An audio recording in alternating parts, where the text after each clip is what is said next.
1절부터 9절입니다. 온 이스라엘이 그 계보대로 계수되어 그들은 이스라엘 왕조 실록에 기록되니라. 유다가 범죄함으로 말미암아 바벨론으로 사로잡혀 갔더니 그들의 땅 안에 있는 성읍에 처음으로 거주한 이스라엘 사람들은 제사장들과 레위 사람들과 느디님 사람들이라. 유다 자손과 베냐민 자손과 에브라임과 므낫세 자손 중에서 예루살렘에 거주한 자는 유다의 아들 베레스 자손 중에 우대이니 그는 암미우스의 아들이요 오브리의 손자요 이므리의 증손이요 바니의 현손이며 실로 사람 중에서는 맏아들 아사야와 그의 아들들이요 세라 자손 중에서는 여우엘과 그의 형제 690명이요 베냐민 자손 중에서는 하스누아의 증손 호다위아의 손자 무슬람의 아들 살루요 여로함의 아들 이브느야와 미그리의 손자 우시의 아들 엘라요 이브니아의 증손 르우엘의 손자 스바다의 아들 무슬람이요 또 그의 형제들이라. 그들의 계보대로 계수하면 956명이니 다 종족의 가문의 우두머리들이더라. 아멘. 오늘 말씀 역대상 9장 1절부터 9절 말씀입니다. 오늘 말씀은 바벨론 포로 귀환 이후에 예루살렘에 다시 정착한 일반 백성의 가문의 명단을 예루살렘 재건에 크게 공헌했을 뿐만 아니라 과거 정통 남유다 왕조를 이루었던 유다와 베냐민 지파를 중심으로 기록되고 있습니다. 그런 가운데 오늘 말씀을 좀 보게 되면 먼저 1절 상반절을 보면 과거 이스라엘이 가문별로 계수되어 이스라엘 11개에 기록된 사실을 언급하고 이제 시대가 바뀌었다라는 것을 이야기합니다. 그 이후로 1절 하반절과 2절에서 바벨론 포로와 귀환 사건의 최초 정착인에 대해서 이야기하고 3절부터 9절 말씀에는 포로 귀환 후에 예루살렘에 다시 정착한 유다와 베냐민 지파 주요 가문들의 명단을 말하고 있습니다. 이런 모습을 보게 되면 죄는 모든 불행의 씨앗이 되어진다라는 이야기입니다. 특히 1절 말씀을 보면 유다가 범죄함으로 말미암아 바벨론으로 사로잡혀 갔더니 이렇게 말하고 있습니다. 여기서 유다는 누구입니까? 바로 하나님의 성전을 그 수도 예루살렘에 모시고 있던 자손 남유다입니다. 그런데 그들의 범죄로 말미암아 이방 땅의 포로가 되었다라는 이야기입니다. 이 사실을 통해서 우리가 알 수 있는 것은 범죄한 사람들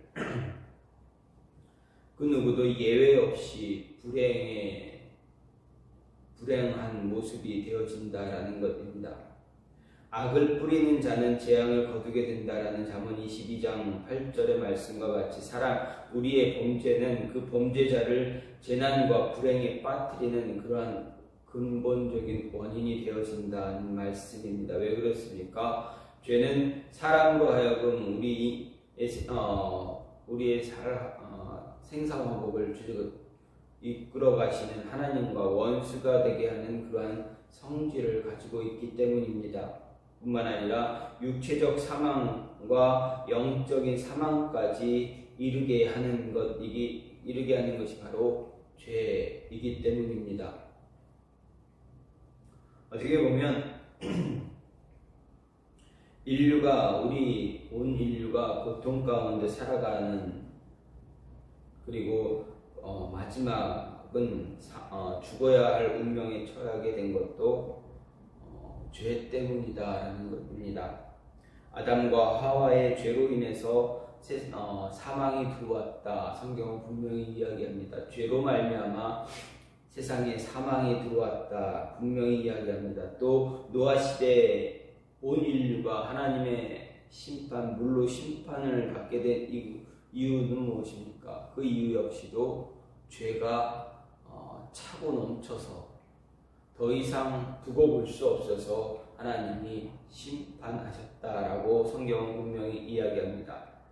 또한 오늘날 이 세상이 각종 부조리, 비리, 그리고 가진 구조, 악에 빠진 채 불행을 겪고 있는 것도 실상은 우리가 저지른 죄로 말미암은 것이다라는 것입니다.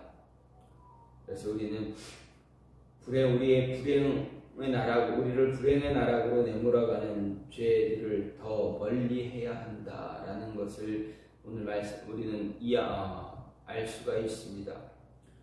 특히 성도는 그리스도의 은혜로 말미암아 모든 죄에서 노임을 받은 거룩하고 순전한 새로운 피조물이 되었기 때문에 우리는 더 죄에서 멀어져야 하는 그런 모습이어야 합니다.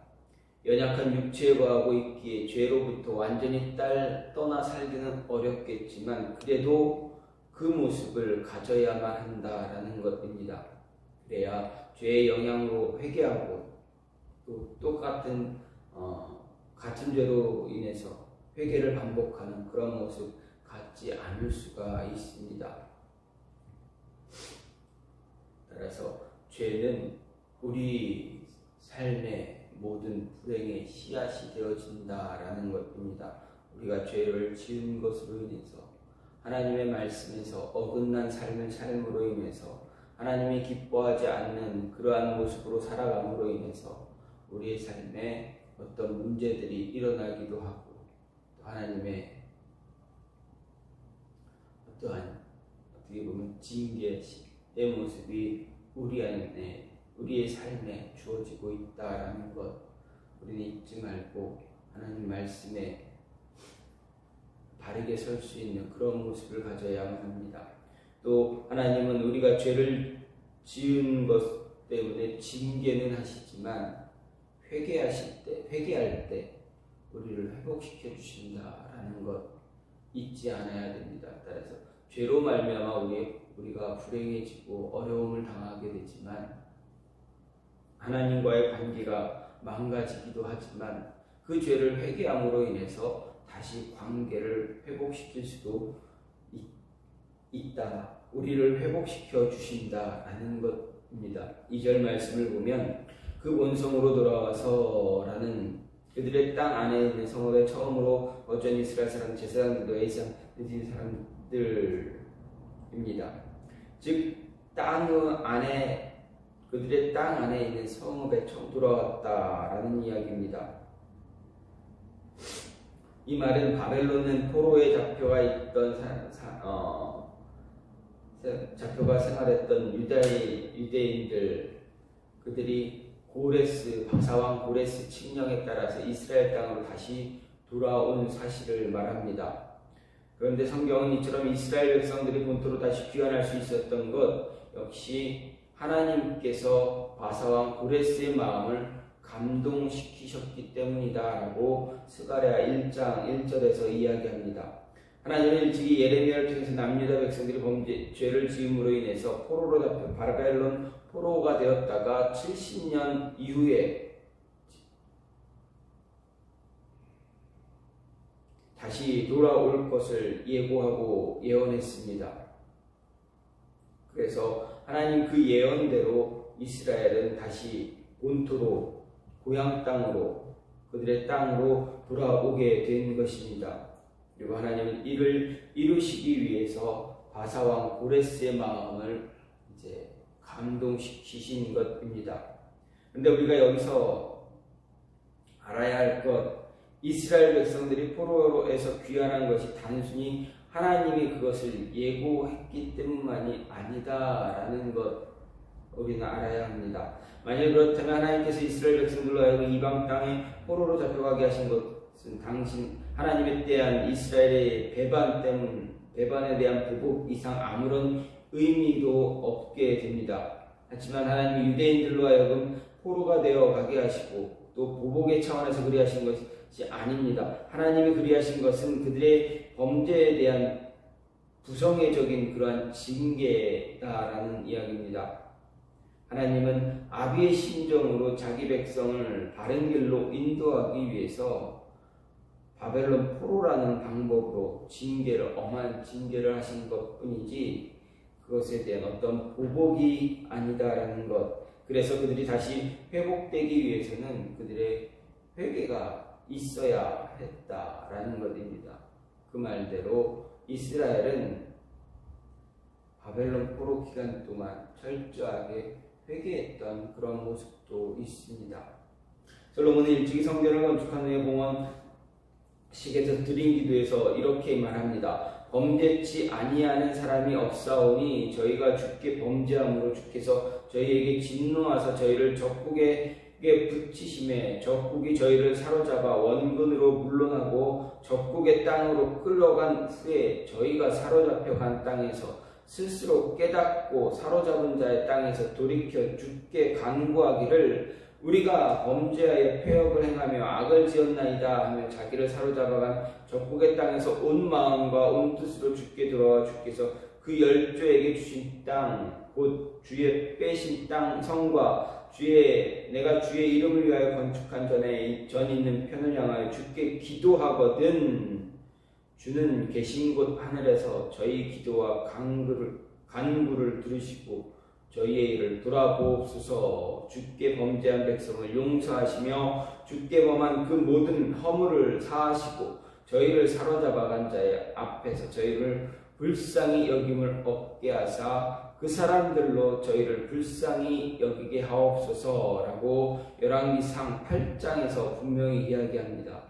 솔로몬의 기도를 통해서 우리는 이스라엘 백성들이 귀환할 수 있었던 것은 그들이 회개했기 때문이다.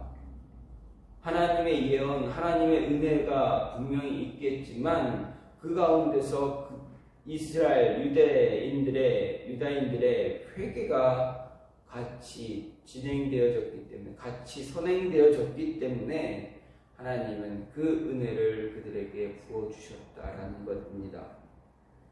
하나님은 자신의 백성이, 우리가, 성도가, 그리스도인들이 죄를 지으면 징계하십니다. 우리가 죄를 지으면 징계합니다. 하나님의 공의 때문에 자기 백성일지라도 범죄하면 예외 없이 징계합니다. 하지만 하나님의 백성이 세상 사람들과 다른 것, 세상 사람들에게는 회복의 소망이 없겠지만 우리에게는 회복의 소망이 있다라는 것입니다. 즉 하나님은 자신의 백성이 죄를 범하고 죄를 지었다 할지라도, 그래서 징계하셨다 할지라도 그 징계 중에 자신의 잘못을 뉘우치고 회개하면 언제든지 다시 회복시켜 주시는 분이다라는 것 잊지 말아야 합니다.